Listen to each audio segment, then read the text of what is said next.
नमस्कार, आदाब। जनसंवाद टीवी में आपका स्वागत है। मैं हूं आपके साथ रमशा अनवर। आज पटना के वीर कुंवर सिंह पार्क में बिहार राज्य के स्वास्थ्य विभाग में कार्यरत एएनएम ने 4 माह से वेतन नहीं मिलने के कारण 11 जनवरी से कार्य बहिष्कार का आह्वान किया है। एएनएम महिला कर्मचारी ने क्या कुछ कहा, आइए आपको सुनाते और दिखाते हैं। मेरा नाम उषा कुमारी है। मैं सीएससी फुलवारी में पोस्टेड हूँ और कुरकुरी मेरा उपकेंद्र है जहाँ मैं नियुक्त हूँ। हम लोग एएनएम हैं, यहाँ पर हम लोग एकत्र हुए हैं। आज हम लोग बिहार कर्मचारी महासंघ के तरफ से हम लोग आज ये इस बात पर विचार करने के लिए एकत्र हुए हैं कि हम लोग जो है करीब 4 से 5 महीने से हम लोग बिना वेतन के काम कर रहे हैं और ये काम जो है हम लोग ने बिना किसी भेदभाव और किसी भी प्रॉब्लम के करते आए। लेकिन जब से कोरोना खत्म हुआ उसके बाद से सरकार की जो नजरिया है हमारे प्रति बहुत ही सौतेलापन वाला हो गया है और हम लोग कंटिन्यू बस यही है कि वेतन के इंतजार में लगे रहते हैं। हमारे पास अक्टूबर नवंबर चला गया, दीपावली चला गया, छठ चला गया, दशहरा गया, अभी तक वेतन का हम लोग आसरा ही देख रहे हैं। और अभी तक हम लोग इससे पहले कई बार सचिवालय भी गए, कमिश्नर के पास गए, अपने सिविल सर्जन के पास गए। हमने अपने प्रभारी महोदय से भी बहुत बार रिक्वेस्ट की कि हम लोग को वेतन का बहुत तकलीफ है, तो वहाँ भी कई बार जाने के बाद निराशा ही हाथ लगी। मैं उमा कुमारी पटना सदर में कार्यरत हूँ और मैं रेगुलर एएनएम हूँ। रेगुलर एएनएम होने के बावजूद भी हमारा जो वेतन है 4 महीने से अभी तक लंबित है, अभी तक नहीं मिला है हम लोग को वेतन। 2210 हेड जो है ना उसके स्टाफ को दिसंबर महीने तक का वेतन मिल चुका है, ठीक है।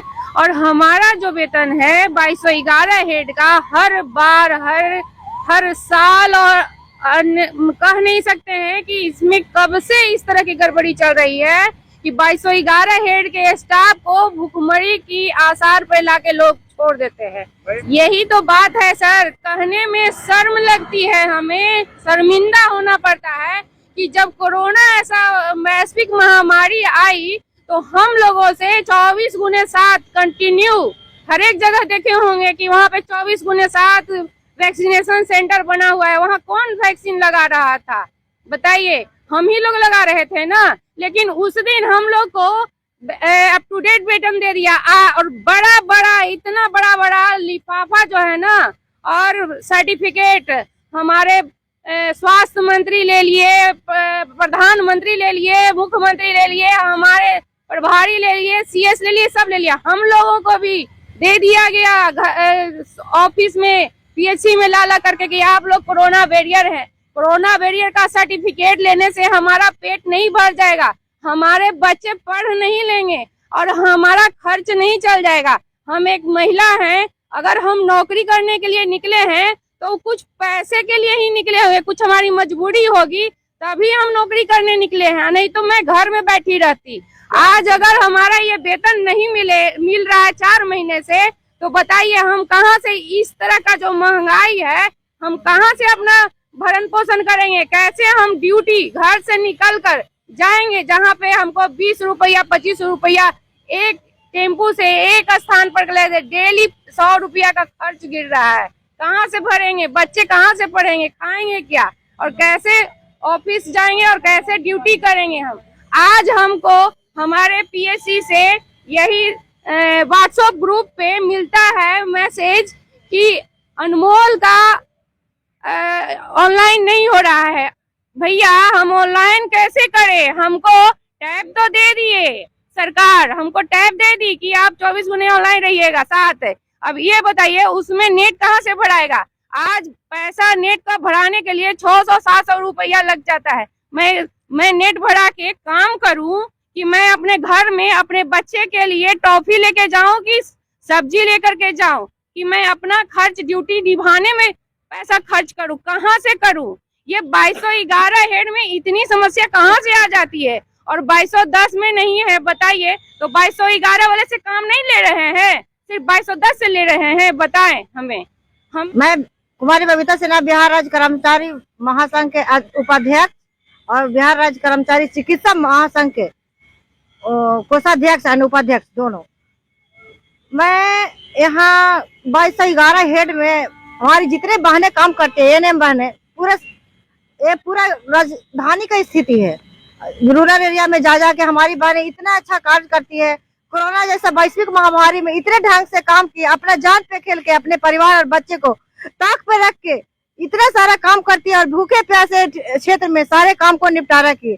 और हमेशा बताया जाता है कि 2211 हेड में बड़े बड़े नेताओं का सबका बिल पास होता है, हमारे सब जितने पदाधिकारी हैं उनका बिल मिल जाता है और हमारे एएनएम बनने के लिए बिल्कुल पैसा नहीं रहता है। इन लोगों को हमेशा बताया जाता है कि इस हेड में पैसा ही नहीं है, जिस कारण से बहनें लोग एकदम भूखमरी के कगार पे आ गई हैं। मीना कुमारी फुलवारी पीएससी से कुरकुरी में एक एएनएम के पद पे कार्यरत हूँ। 3-4 महीने से मुझे वेतन नहीं मिली है। अब तक मेरे बच्चे स्कूल के फी के लिए दर दर भटक रहे हैं। उन्हें पढ़ने में इतनी मुश्किल हो रही है, ट्यूशन से उन्हें निकाल दिया जा रहा है कि आपकी माँ ने फी नहीं भरा। सरकार से मैं यही चाहती हूँ कि 2211 हेड में भी कम से कम जिस तरह 2210 वाले लोग खुशियां मनाते हैं, 2211 वाले भी कम से कम अपने परिवार के साथ हर पर्व त्योहार में खुश रहे। आपको टोकते हुए एक चीज मैं आपसे सवाल ये करना चाहता हूँ कि दर्शक ये जरूर पूछेंगे कि 2211 हेड क्या है, उसको थोड़ा सा विस्तार से बता दें। सरकार में 2 हेड होते हैं, एक 2211, 2211 और एक 2210। हेल्थ हर डिपार्टमेंट में है, हेल्थ में भी है। 2211 में है, कहते हैं सबकी बहुत ज्यादा कर्मचारी हैं, उसमें पैसा ही नहीं है इतना कि हम सारे कर्मचारी को हर महीने वेतन दें। लेकिन जब कोरोना वायरस जब भारत में आया, उस समय सरकार के पास मैं पूछती हूँ कि कहाँ से पैसा आ गया। उसमें हर महीने हम लोग को अप टू डेट किया जाता था वेतन, कि ताकि हमारी कर्मचारी अच्छे से काम करें, अच्छे से भोजन करके अपना समय ड्यूटी पहुंचे। लेकिन जैसे ही कोरोना खत्म हुआ, उसके बाद पता नहीं सरकार को क्या हमारी स्थिति को भूल गए कि यही लोग हैं जो कोरोना से लड़ने वाले थे। ये वेतन की स्थिति कब से बनी हुई है? ये वेतन हम लोगों को अक्टूबर से नहीं मिला है अभी तक, और हर बार 2 महीने का वेतन देके अगले बार दिया जाएगा ऐसा कहकर हम लोग को टरकाया जाता है। और जब 1 महीने का वेतन मिल गया और 3 महीने का वेतन गायब हो जाता है। मैं संजू कुमारी एएनएम स्वास्थ्य विभाग पीएससी फुलवारी शरीफ से मैं पोस्टेड हूँ। मेरा कहना है कि जैसे कि हम एएनएम के पोस्ट पर हैं और हमारा 4 महीने से ही नहीं मिल रहा है और एक कार्यालय में एक ही पद पर हम लोग पोस्टेड है, तो 2 जिसमें 2210 और 2211 हेड है, जो ऊपर से ही कार्यालय में बना हुआ है, हम लोग को नहीं पता है क्या है नहीं है। तो उस हेड में एएनएम को मिलता है, हम लोग को नहीं मिलते, जबकि हम लोग एक ही पद पर हैं, एक ही कार्य करते हैं। उन लोग को वेतन अप टू डेट रहता है, टाइम टू टाइम, हम लोग को नहीं। मैं रीमा कुमारी पीएससी नौबतपुर में एएनएम कार्यरत पर उपस्थित हूँ। 4-5 महीने से पेमेंट ना मिलने के कारण बहुत दिक्कत हो रही है, जिसमें बच्चे की पढ़ाई के लिए हर मंथ पैसे मांगा जा रहा है। उसको ना भरने के कारण से प्रतिदिन 100 रुपये पेनल्टी हमको भरना पड़ रहा है वेतन के अभाव में। क्या डिमांड है, क्या सरकार से हमको यही कहना है कि अल्टीमेटम हम लोग दिए हैं, 10 तारीख तक हम लोग को सरकार को पेमेंट अगर दे देती है तो ठीक है, नहीं तो हम लोग 11 तारीख से कार्य बहिष्कार करेंगे।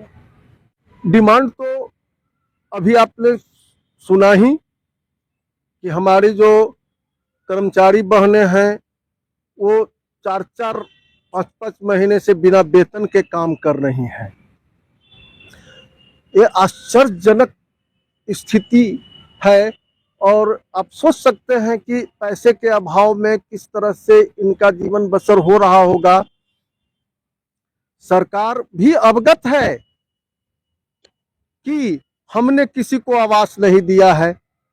इतने ये क्षेत्रीय कर्मचारी हैं हमारे, किसी को सरकारी आवास मुहैया नहीं कराई गई है। किराए के मकान में रहकर ये अपना कार्य निभाती हैं। पैसा 4-4, 5-5 महीना नहीं मिलने से मकान मालिक उनको नोटिस कर रहा है हटने के लिए।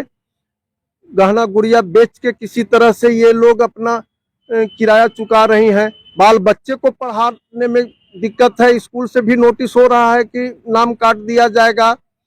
बैंकों से इन्होंने अधिकांश कर्मचारी ने ऋण ले रखा है जिसकी भी ईएमआई नहीं भरी जा रही है समय पर, उसका भी पेनाल्टी देना पड़ रहा है। हमने इन सभी स्थितियों से राज्य सरकार को अवगत कराई है। महासंघ कईयों बार आग्रह किया है कि वेतन का भुगतान समय पर कर दिया जाए। आश्वासन तो हर बार मिलता है और हमारा समझौता भी है सरकार से कि माह के अंतिम तिथि को वेतन भुगतान करेंगे, लेकिन ये सब समझौता पेपर पर ही नजर आ रहा है, किसी को मिल नहीं रहा है।